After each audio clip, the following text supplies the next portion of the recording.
السلام علیکم ورحمۃ اللہ وبرکاتہ۔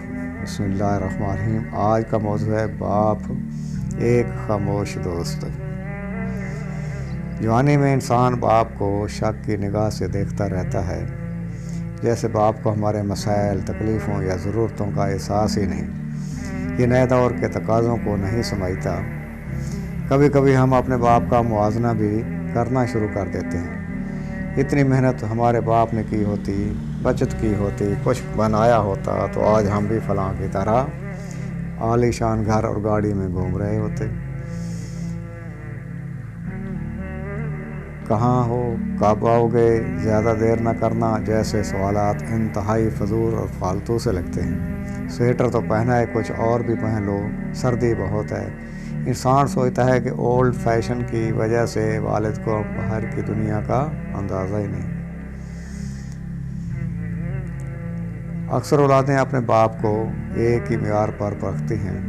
گھر، گاڑی، پلاٹ، بینک بیلنس، کاروبار اور اپنی ناکامیوں کو باپ کے کھاتے میں ڈال کر خود سرخرو ہو جاتے ہیں کہ ہمارے پاس بھی کچھ ہوتا تو اچھے اسکول میں پڑھتے، کاروبار کرتے۔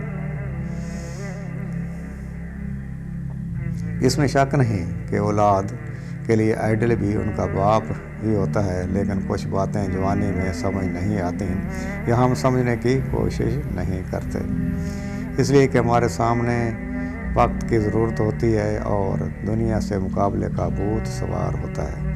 جلد سے جلد سب کچھ پانے کی جستجو میں ہم کچھ کھو بھی رہے ہوتے ہیں، جس کا احساس بہت دیر سے ہوتا ہے۔ بہت سی اولادیں وقتی محرومیوں کا پہلا ذمہ دار اپنے باپ کو قرار دے کر ہر چیز سے بری ذمہ ہو جاتی ہیں۔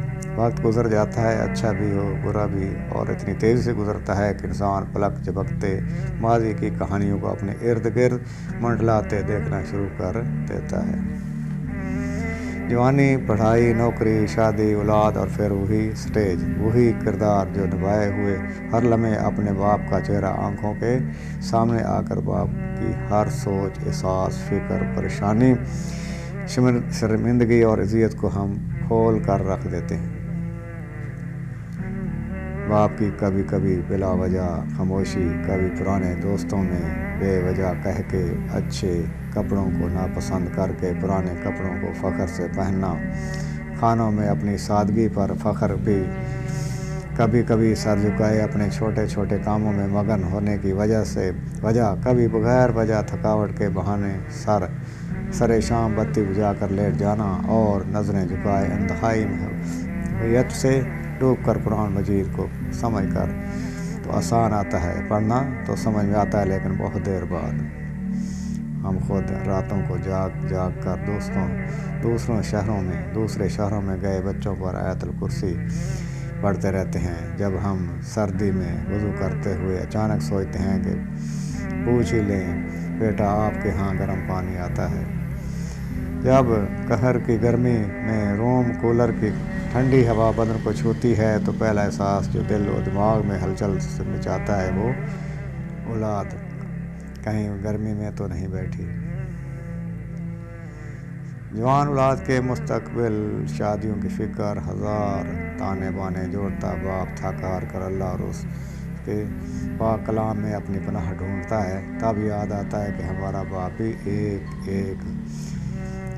ایک آیت پر رک کر بچوں کی سلامتی، خوشی، بہتری، مستقبل کے لیے دعائیں کرتا ہوگا۔ ہر نماز کے بعد اٹھتے کپکپاتے ہاتھوں سے اپنی دعاؤں کو بھول جاتے ہوں گے۔ رہی ہمارے باپ ایک بچے کی نمناک آنکھوں سے اللہ کی پناہ میں کہتا ہوں، سر شام کبھی کبھی کمرے کی بتی بجھا کر اس فکر کی آگ میں جلتا ہوگا کہ میں اپنی اولاد کے لیے بہت کم کیا۔ اولاد کو باپ بہت دیر سے یاد آتا ہے، اتنی دیر سے ہم اسے چھونے، محسوس کرنے، اس کی ہر پل کی اذیت، فکر کا ازالہ کرنے سے محروم ہو جاتے ہیں۔ یہ ایک عجیب احساس ہے جو وقت کے بعد اپنی اصل شکل میں ہمیں بے چین ضرور کرتا ہے، لیکن یہ حقیقتیں جن پر بر وقت عیاں ہو جاتی ہیں خوش قسمت اولادیں ہیں۔ اولاد ہوتے ہوئے ہم سمجھتے ہیں کہ باپ کا چھونا پیار کرنا سینے سے لگانا یہ سب بچپن کی باتیں ہیں، مگر باپ بن کر آنکھیں بھیگ جاتی ہیں کہ پتہ نہیں باپ نے کتنی دفعہ دل ہی دل میں ہمیں چھاتی سے لگانے کے بازو کھولے ہوں گے، پیار کے لیے اس کے ہونٹ تڑپے ہوں گے، مگر ہماری بے باک جوانیوں نے اسے یہ موقع نہیں دیا ہوگا۔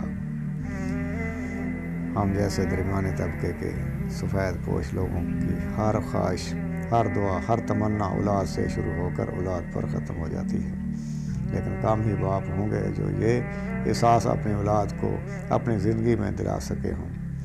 یہ ایک چھپا میٹھا میٹھا درد ہے جو باپ اپنے ساتھ لے کر جاتا ہے۔ اولاد کے لیے بہت کچھ کر کے بھی کچھ نہ کر سکنے کی ایک خلش آخری وقت تک ایک باپ کو بے چین رکھتی ہے، اور یہ سب بہت شدت سے محسوس ہوتا ہے جب ہم باپ بنتے ہیں، بڑھاپے کی دہلیز پر قدم رکھتے ہیں تو باپ کے دل کا احساس جیسے قدرت ہمارے دلوں میں منتقل کر دیتی ہے۔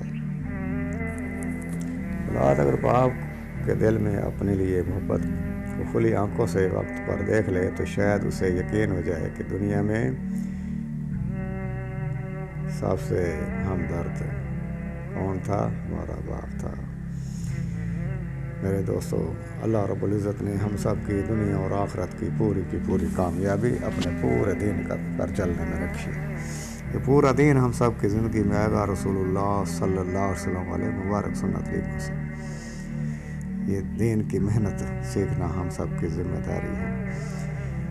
دین کی محنت سیکھیں گے دنیا میں بھی کامیاب ہیں اور آخرت میں بھی کامیابی ہوگی۔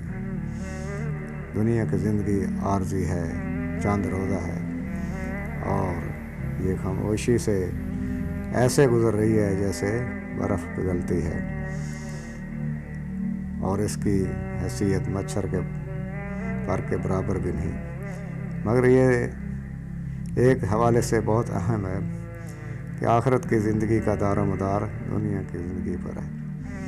اگر یہاں ہم اللہ اور اللہ کے رسول کے سنت طریقوں پر اور اللہ کے احکامات کو نبی کریم صلی اللہ علیہ وسلم کے سنت طریقوں کے مطابق ادا کرتے ہوئے اپنی زندگی گزاریں گے تو اس دنیا میں بھی کامیابی ہے اور آخرت میں بھی کامیابی ہے۔ تو اللہ رب العزت ہمیں عمل کرنے کی توفیق عطا فرمائے۔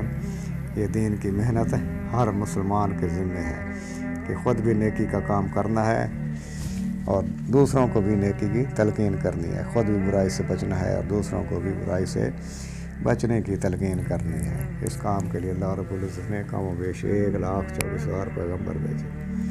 وہ دنیا میں آئے، انہوں نے لوگوں کے دلوں پر محنت کی، اور یہ سلسلہ چلتے چلتے نبی آخر الزمان حضرت محمد صلی اللہ علیہ وسلم پر پہنچا۔ اللہ رب العزت نے آپ صلی اللہ علیہ وسلم پر قرآن نازل کیا اور نبوت کا دروازہ ہمیشہ ہمیشہ کے لیے بند کر دیا۔ اب ہم سب کا ایمان ہے کہ نبی کریم صلی اللہ علیہ وسلم کے بعد کوئی نبی نہیں آنے والا۔ ختم نبوت کے صدقے یہ کار نبوت ہم سب کی ذمہ داری ہے۔ اللہ رب العزت عمل کرنے کی ہمیں توفیق عطا فرمائے۔ صلی اللہ علیہ وسلم۔